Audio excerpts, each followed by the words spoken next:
Millions of Cats. By Wanda. Presented by Elon Musk Audiobooks. Once upon a time there was a very old man and a very old woman. They lived in a nice clean house which had flowers all around it, except where the door was. But they couldn't be happy because they were so very lonely. "If only we had a cat," sighed the very old woman. "A cat?" asked the very old man. "Yes, a sweet little fluffy cat," said the very old woman. "I will get you a cat, my dear," said the very old man. And he set out over the hills to look for one. He climbed over the sunny hills. He trudged through the cool valleys. He walked a long time, and at last he came to a hill which was quite covered with cats. Cats here, cats there, cats and kittens everywhere, hundreds of cats, thousands of cats, millions and billions and trillions of cats. "Oh," cried the old man joyfully, "now I can choose the prettiest cat and take it home with me." So he chose one. It was white.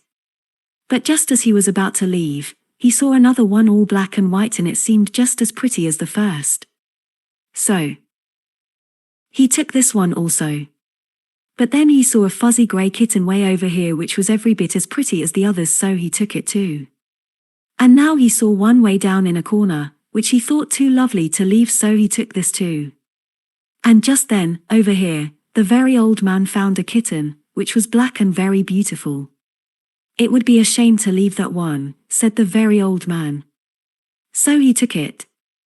And now, over there, he saw a cat, which had brown and yellow stripes like a baby tiger. "I simply must take it," cried the very old man, and he did.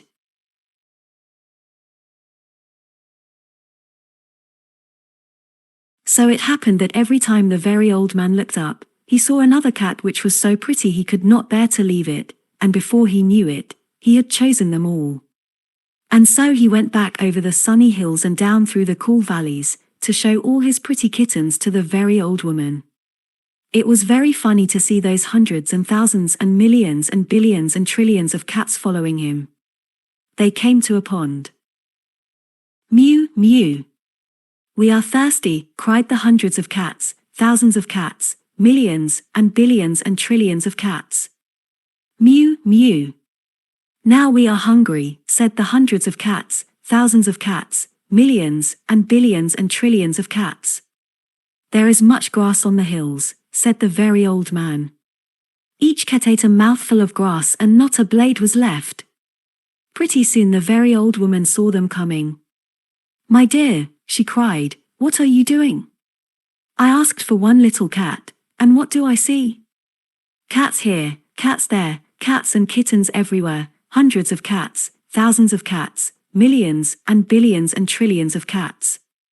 But we can never feed them all," said the very old woman. "They will eat us out of house and home." "I never thought of that," said the very old man. "What shall we do?" The very old woman thought for a while, and then she said, "I know. I will let the cats decide which one we should keep." "Oh yes," said the very old man, and he called to the cats, "Which one of you is the prettiest?" "I am. I am. No, I am. No, I am the prettiest. I am. No, I am. I am. I am," cried hundreds and thousands and millions and billions and trillions of voices, for each cat thought itself the prettiest. And they began to quarrel. They bit and scratched and clawed each other and made such a great noise that the very old man and the very old woman ran into the house as fast as they could. They did not like such quarreling. But after a while the noise stopped, and the very old man and the very old woman peeped out of the window to see what had happened. They could not see a single cat. "I think they must have eaten each other all up," said the very old woman. "It's too bad." "But look," said the very old man, and he pointed to a bunch of high grass. In it sat one little frightened kitten. They went out and picked it up. It was thin and scraggly. "Poor little kitty," said the very old woman. "Dear little kitty," said the very old man, how does it happen that you were not eaten up with all those hundreds and thousands and millions and billions and trillions of cats? Oh, I'm just a very homely little cat, said the kitten, so when you asked who was the prettiest, I didn't say anything. So nobody bothered about me. They took the kitten into the house, where the very old woman gave it a warm bath and brushed its fur until it was soft and shiny. Every day they gave it plenty of milk, and it is a very pretty cat, after all, said the very old woman. It is the most beautiful cat in the whole world, said the very old man. I ought to know, for I've seen hundreds of cats, thousands of cats, millions and billions and trillions of cats, and not one was as pretty as this one. Please like and subscribe if you like my work.